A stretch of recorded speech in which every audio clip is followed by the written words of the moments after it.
Bienvenue, mesdames et messieurs, dans Politicia, votre rendez-vous politique. La République démocratique du Congo rend hommage à son patriarche Étienne Tshisekedi Wa Mulumba, la dépouille de l'homme. Décédé à Bruxelles le 1er février 2017, est arrivé ce jeudi 30 mai à Kinshasa pour des obsèques nationales. Pour ses partisans comme pour ses admirateurs, l'homme mérite d'être élevé au rang de héros national. Mais que symbolise-t-il véritablement? Que retenir de sa vie et surtout quel héritage politique laisse-t-il à son pays? La RDC, trois invités avec moi pour en parler. Gaëtan Mbumba, vous êtes juriste, écrivain, vous avez d'ailleurs consacré un livre à Étienne Tshisekedi titré « Le Sphinx, ces mythes ne meurent jamais ». Étienne Tshisekedi, l'éternel symbole de la démocratie en RDC, publié aux éditions Edilivre. Vous êtes par ailleurs le président de l'association, de l'Union des Congolais pour le changement. C'est une association politique. Merci, Monsieur Mbumba, d'avoir accepté notre invitation. Alessandre Kiendi, vous êtes le président de la section française de l'UDPS, le parti d'Étienne. La Fédération française, dites-vous dans votre parti, c'est donc la rhétorique à arrêter, hein, donc de l'UDPS, le parti d'Étienne Tshisekedi, même s'il y a aujourd'hui plusieurs tendances au sein de cette partie. En tout cas, c'est vous qui représentez la branche restée fidèle à Étienne Tshisekedi, à son fils Félix Tshisekedi. Merci. Merci beaucoup. Merci d'avoir accepté notre invitation. Et j'ai également avec moi le routard de Politicia, Brice Nzamba. Vous êtes avocat au barreau de Paris, originaire du Congo, voisin. Et vous connaissez très bien la vie politique de votre voisin. Merci. Je vous remercie, Richard. D'avoir accepté notre invitation. Avec une dizaine de ses homologues africains, le fils Félix Tshisekedi s'est incliné ce vendredi devant la dépouille du père Étienne Tshisekedi au stade des Martyrs à Kinshasa. Avec eux, ce sont des millions de Congolais qui saluent la mémoire d'une des grandes figures de l'histoire politique de la RDC. C'est un reportage signé Jacques Amboka, notre correspondant en RDC. Commentaire Fanny Monichi. La dépouille d'Étienne Tshisekedi est arrivée ce jeudi 30 mai à Kinshasa, accompagnée de sa veuve Marthe Tshisekedi. Plusieurs personnalités du pays, dont le président de la République Félix-Antoine Tshisekedi Tshilombo, accompagné de son épouse, se sont déplacés à l'accueil de la dépouille du leader Maximo. Un moment fort, partagé entre émotion, tristesse, mais aussi la joie. C'est plus le sentiment de joie parce que c'est après 2 ans que le corps est rapatrié aujourd'hui. Une journée chômée payée, donc reconnue par l'État. Ça fait très bien parce qu'on n'imaginait pas que la journée d'aujourd'hui pourrait être telle qu'elle est aujourd'hui. Une foule immense qui s'est amassée le long du boulevard Lumumba pour saluer l'arrivée de celui qui, vers les années 80, avec 12 autres parlementaires, avait bravé la dictature du maréchal Mobutu, ouvrant ainsi la voie du multipartisme qui se concrétisa plusieurs années plus tard. Nous sommes ici à l'aéroport pour accueillir le corps de notre héros national, l'esprit Étienne Tshisekedi Wa Mulumba, qui a été déjà, ça fait 2 ans qu'il était décédé. Maintenant, il est de retour dans son pays. Plus de 4 heures avant d'atteindre son fief de Limete, le cortège d'Étienne Tshisekedi a drainé du monde comme du temps de son vivant. Le corps a été mis à la morgue de l'hôpital du Cinquantenaire. Après une exposition au stade des Martyrs pour des hommages populaires, les officiels, dont les chefs d'État africains et plusieurs autres personnalités, s'inclineront à leur tour ce 1er juin devant la dépouille de l'opposant historique congolais. Alessandre Kiendi, très rapidement, vous avez un souci avec votre micro, mais je laisse les techniciens venir régler ce souci. Et Brice Nzamba, très rapidement, des obsèques nationales rendues à Étienne Tshisekedi et ses partisans, commencé par son parti, l'UDPS, disent c'est mérité. Oui, bah, écoutez, il faut dire que quand on s'en tient à l'histoire du Congo démocratique, en tout cas l'histoire, j'allais dire récente, hein, qui part à partir des années 80 jusqu'à maintenant, jusqu'à sa mort, on ne peut que constater que M. Étienne Tshisekedi a été une figure de proue de cette vie politique. Oui. D'abord parce que c'est quelqu'un qui a eu le courage, bon, parce qu'il faut le dire maintenant, mais bon, même si moi je reste un peu circonspect, qui avec d'autres a eu quand même le courage de braver le régime de Mobutu en disant que ces régimes, en l'appelant tel que ces régimes étaient, c'est-à-dire une dictature et pas un régime comme un régime ouvert, démocratique. Donc à partir de ces moments-là, en 1980, quand il y a eu cette lettre avec 13 autres parlementaires, en disant que nous vivons dans une dictature, ils ont pris leurs responsabilités. À partir de ces moments-là, ils sont sortis du parti du MPR, ils ont créé en 1982 l'UDPS. Tout à fait. Donc c'est à partir de là qu'on peut dire qu'il y a eu une première respiration multipartiste au Congo démocratique et qui était prélude en fait à cette envie, à cet élan de démocratisation de la vie politique de la République démocratique du Congo. Donc je pense quand même que ces obsèques s'inscrivent dans le cadre aussi d'un contexte. Il y a un contexte récent, c'est-à-dire quand M. Étienne Tshisekedi était encore vivant, il s'est battu contre le régime Kabila et après sa mort, il y a son fils qui est arrivé aussi, qui a pris le flambeau et son fils aujourd'hui est chef d'État. Donc on assiste quand même sur le plan de l'imaginaire collectif, il y a une sorte de triomphe posthume en fait du président qui a été enterré hier. Donc il y a cet élément-là aussi qui galvanise les foules et qui ne le fait pas apparaître comme un perdant, c'est-à-dire quelqu'un qui n'a jamais exercé le pouvoir suprême. On peut parler de succès post-mortem. Ah oui, oui, c'est ça. Il y a un succès posthume, post-mortem, à travers le triomphe de son fils, qui est aujourd'hui chef de l'État. Et donc, ces obsèques prennent donc une dimension nationale parce que aussi, il y a son succès post-mortem à travers son fils. Et même continental. Et on reviendra tout à l'heure là-dessus quand on sait le nombre impressionnant de chefs d'État africains qui se sont déplacés à Kinshasa pour assister aux obsèques d'Étienne Tshisekedi. Alessandre Kiendi, il y a quand même une petite polémique autour de 3 points que nous allons évoquer dans cette émission. Le premier point, c'est le coût. On nous apprend 12 millions d'euros, de dollars. Vous avez de vos compatriotes qui disent que c'est exorbitant dans un pays où autant de gens peinent à joindre les deux bouts. Vous savez, allez-y. Vous savez, moi je vais vous dire une chose. Oui. Le coût peut-être est exorbitant, mais moi je vous pose la question. Où vous avez trouvé ces chiffres-là, 12 millions de dollars? Ah ben, ça, c'est la première chose. Ça, c'est moi, pour l'interrogation. Où vous avez trouvé ces chiffres-là? Vous avez vu vous-même, depuis que... Le mausolée de Nzélé, déjà, coûte 2 500 000 dollars. Voilà.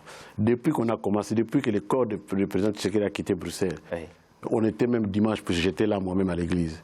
Regardez la modestie avec laquelle on a organisé toutes ces opérations-là. On n'avait même pas un coca à prendre, même pas une bouteille d'eau. Donc, c'est-à-dire qu'il n'y a rien qui est sorti de la caisse de l'État pour nourrir les gens qui étaient en Belgique et ailleurs. Pour l'instant, tout ce qui se dit ici, tout ce que les gens commentent, ce sont que des commentaires. C'est des commentaires. Vous avez peut-être raison, monsieur Kiendi, non pas parce que le coût avancé n'existe pas, mais parce que, et je vous réponds en citant Lengamos, qui est le porte-parole du comité d'organisation des obsèques, voici ce qu'il dit, je le cite: Étienne Tshisekedi a été un grand commis de l'État, on a souvent tendance à l'oublier, mais c'est lui qui a été le premier recteur de l'école nationale du droit et d'administration de ce pays. Il a été Premier ministre et il est prévu dans les tests qu'un grand serviteur de l'État puisse être inhumé avec tous les honneurs de son rang. L'œuvre, les sacrifices d'Étienne Tshisekedi pour que la démocratie puisse advenir sont d'une ampleur qu'il serait indécent de l'enterrer à moindre coût. Hein. Il vous donne raison, vous êtes d'accord? Si. Vous êtes tout à fait d'accord avec ça. Même si le montant avancé est avéré, c'est tout à fait justifié. Et dit-il très rapidement, M. Mbumba, Maître Zamba l'a dit, Étienne Tshisekedi, 2 ans après sa mort, la dépouille d'Étienne Tshisekedi qui arrive à Kinshasa, accueillie par Félix Tshisekedi, son fils. On peut dire aussi que c'est l'une des victoires de l'homme qui s'est éteint le 1er février 2017 à Bruxelles? Naturellement, parce que si le fils arrive là, c'est grâce au travail abattu par le père. Durant plus de 40 ans, il a eu une activité politique intense, oui. Près de 30 ans consacrés au combat pour la démocratie. De son vivant, c'était déjà un personnage historique qui a marqué par des traces indélébiles l'histoire de la République démocratique du Congo. Et donc, il n'est pas à étonner qu'à ce jour, qu'il soit élevé au rang d'héros national. Mais moi, je dis dans mon livre que c'était déjà un mythe. Oui, qui est appelé à entretenir l'histoire du Congo pour des générations futures. Et sa disparition, pour tous ceux qui ont été inspirés par ce personnage important de l'histoire récente du Congo, est une forme de sémence pour le futur du Congo. Et les chemins qu'il a tracés pour les libertés civiles, pour l'état de droit, pour la démocratie, en bref, nous inspirent et nous continuons à marcher sur ces traces pour qu'un jour, qu'il y ait véritablement au Congo l'avènement d'un état de droit pour le progrès social. Brice Zaba, il faut quand même interroger ces Congolais, il y en a quand même, qui, tout en reconnaissant la nécessité de rendre hommage à Étienne Tshisekedi, dit il faut quand même rester dans la mesure, il ne faut rien exagérer non plus. Ça veut dire quoi? Comment comprendre ces petites réserves émises par certains par rapport aux obsèques grandioses organisées par la RDC? Voilà, en fait, moi, je pense que ces obsèques méritent d'être grandioses. Hein. Oui. Comme on l'a dit, il y a le contexte. Il y a le contexte, il y a le résultat d'un travail qui a été fourni, qui est récolté par son fils qui est là, et il y a une reconnaissance nationale qui va avec. En revanche, il faut quand même garder les proportions. Hein. Oui. Après, une fois qu'on a chanté, qu'on a dansé, qu'on a dit que le président Étienne Tshisekedi était un héros national, il ne faut pas oublier que dans chaque héros, il y a une part d'obscurité, il y a une part de lumière aussi. Donc le président Tshisekedi, il faut le dire, a aussi sa part d'obscurité. Donc cette part d'obscurité, il appartient au peuple congolais de savoir à la fois la part de lumière et la part d'obscurité. Parce que si on veut que le président Étienne Tshisekedi continue à inspirer les générations futures, ces générations-là doivent savoir, doivent faire l'inventaire avec l'actif et le passif, et c'est dire qu'il ne faut pas s'inspirer du passif. Il faut comprendre le passif pour ne pas le reproduire. Et donc, quand je parle du passif, je pense à quoi? Il faut déjà voir dès 1960, 61. On sait bien qu'il y a beaucoup de critiques qui ont été faites sur la participation, avérée ou pas, du président Tshisekedi, notamment dans la traque des partisans du président, Patrice Lumumba, et même que ces partisans ont été extradés à sa demande vers le sud Kasaï. Donc il y a ça. Et puis, c'est des reproches qui lui sont faits, parce qu'il ne faut pas oublier que quand le président Kabila, le père, a pris le pouvoir, quand ils ont mis en place une commission en 1998 pour préparer la nouvelle constitution, le président Tshisekedi avait été déchu de ce droit politique, précisément parce qu'on lui reprochait à cette époque-là d'avoir participé activement à l'arrestation et à la mort du président Patrice Lumumba. Alors, est-ce que c'est vrai ou est-ce que ce n'est pas vrai?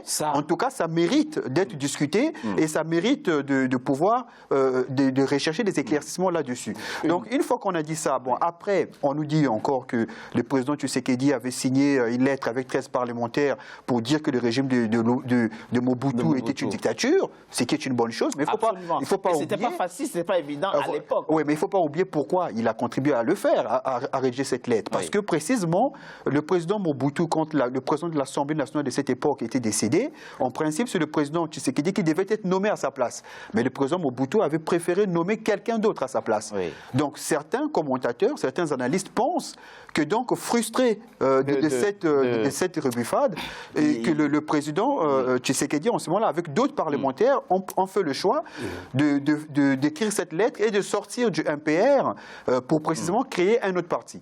Voilà, donc il y a quand même des points sur lesquels on peut questionner en fait l'intégrité de l'homme. Sans remettre en cause. Mais à mon avis, remettre en cause, il faut voilà, c'est ce que j'allais dire. C'est ce que symbolise l'homme. C'est ce que j'allais dire. Au contraire, ça renforce. Absolument. Ça renforce en fait l'épaisseur de lumière de la personne, parce que plus on comprend un peu les questionnements dans lesquels il a dû passer, le travail intérieur qu'il a dû faire sur lui-même pour partir d'un parti unique auquel lui-même il a participé à la création, pour mûrir une pensée, pour aller fonder un autre parti et entrer dans un cadre d'opposition. On voit qu'il a fait un grand travail, surtout quand on a fait un régime fort, comme celui et moi je trouve que c'est tout à son honneur, parce qu'il y a un cheminement, un parcours politique qui lui rend hommage. Monsieur Mbumba, c'est vrai que rendre hommage n'exclut pas qu'on scrute toutes les facettes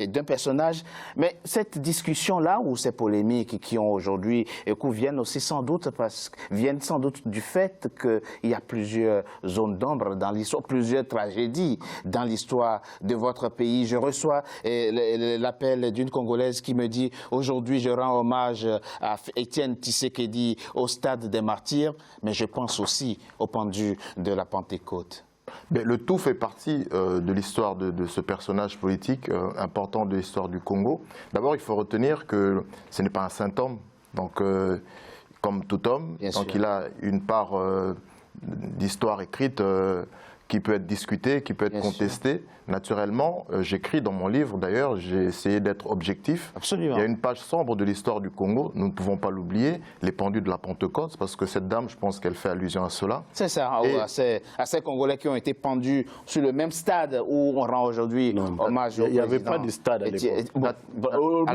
Sur les mêmes lieux, sur la même place. À 1 mètre de chez moi, j'ai regardé, j'étais là. Moi. Vous étiez là. On le laisse finir très rapidement. Naturellement, donc, en étant en fonction, en étant personnage aussi actif dans ce gouvernement, piloté par Mobutu, nous le savons. Donc ses débuts ont été quand même un peu discutables. C'était un jeune politicien, n'oublions pas, début des années 60.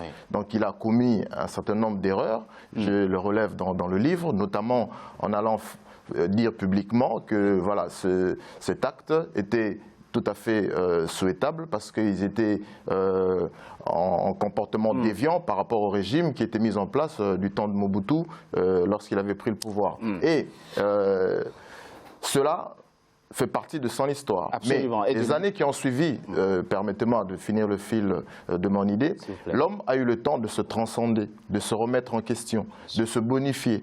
Et les 30 ans qui ont suivi, l'homme, je pense qu'à un moment donné, il a donné le meilleur de lui-même. Et le peuple congolais ne peut pas se tromper. Parce qu'il a reconnu en lui un véritable serviteur, un homme, un des seuls, d'ailleurs, qui a été en osmose avec le peuple congolais. Il n'y en a pas eu beaucoup. Hein. Il n'y en a pas eu beaucoup. Alors l'hommage qu'on le rend aujourd'hui, c'est un tout. Nous n'oublions pas ces pages sombres. Naturellement, il a joué un rôle, après, qui est quand même déterminant, important. C'est comme ça qu'aujourd'hui, unanimement, les Congolais sont disposés à lui rendre hommage. Et il est élevé au rang d'héros national. C'est tout à fait logique, parce qu'il a rendu tant de services, après avoir commis un certain nombre d'erreurs. Nous reconnaissons effectivement que c'est un personnage qui a fait beaucoup plus de bien que de mal dans l'histoire récente du Congo. Tout à fait. Il dit quelque chose, ce qu'il dit est tout à fait intéressant. C'est vrai que Étienne Tshisekedi transcende aujourd'hui certains clivages. Aujourd'hui, l'estime que portent pour lui les Congolais transcende son parti politique. Ce n'est pas que l'UDPS. Il y a des Congolais qui ne sont pas membres de l'UDPS, mais qui vouent une estime importante pour le président Étienne Tshisekedi. Et puis, on voit à ses obsèques plusieurs chefs d'État. C'est comme s'il était lui-même un ancien président de la République. Il le mérite, je vous l'ai dit, il le mérite, je le dirai encore plusieurs fois qu'il le mérite. Vous savez, Étienne Tshisekedi n'était pas seulement un homme ordinaire. C'était l'espoir de tout un peuple. C'était l'espoir de tous les Congolais. Il faut être Congolais pour voir ce que cet homme-là a fait. Quand on était au Congo avec la dictature moubusienne, c'était la plus terrible dictature. Et quand il y a des parents, il y a des personnes, quand ils parlaient de Mobutu, même dans leur maison, ils regardaient partout. Il était dans sa maison, hein, il ferme la porte, il regarde partout pour prononcer le nom de Mobutu. Tellement que Mobutu inspirait la terreur. Voilà. Alors, Tshisekedi est venu, il a mis le Mobutu devant ses responsabilités. Donc c'est-à-dire qu'il est parvenu, parce qu'il était 4 fois Premier ministre. Oui, rares sont des personnalités importantes. 4 fois Premier ministre. Et il a refusé en 2003. Et je vais continuer. J'ai écouté ce que mon frère a dit. Je vais quand même revenir un peu sur la situation. Tshisekedi, c'est la situation pour laquelle on accuse Tshisekedi, enfin on accuse Tshisekedi, on dit que Tshisekedi a participé à tout ce qui s'est passé et que ça a assombri un peu son image. Tshisekedi a commencé avec Mobutu et les autres comme commissaire général. Oui, c'est vrai. Voilà, comme commissaire général. Il a participé à inscrire le manifeste de Lancelé. C'est le petit bouquin qui fonde l'impair. Dans le manifeste de Lancelé, ils avaient Premier docteur en droit de la RDC. On reviendra là-dessus. Laisse-moi continuer. Allez-y très rapidement. Dans ce document-là, il était prévu que Mobutu prenant le pouvoir, qu'il devait mettre en place un système avec au moins 2 partis. Donc, c'est-à-dire que le parti unique ne pouvait pas exister. Ouais. Mais lorsque Tshisekedi a vu avec les autres, puisque là, on parle de Tshisekedi avec les 13 parlementaires, mais l'œuvre a été commencée par les autres. Il y avait Ngalula, Joseph Ngalula, qu'on ne cite pas, qui sont des grands leaders pour pouvoir fonder l'IMPR, plutôt l'UDPS. Tshisekedi a écrit une lettre ouverte à M. Mobutu, lui demandant d'abolir le monopartisme pour instaurer le multipartisme. Il fallait avoir l'audace à l'époque. Oui. Il fallait avoir quand c'est la brutalité du régime Mobutu. Là, on a vu comment le régime était brutal. Il a été maintes fois arrêté avec ses camarades, il était maltraité, mais Tshisekedi avait continué. C'est la constance. Il a laissé la constance, on verra la ça constance dans la ligne. Je vous propose qu'on marque une pause.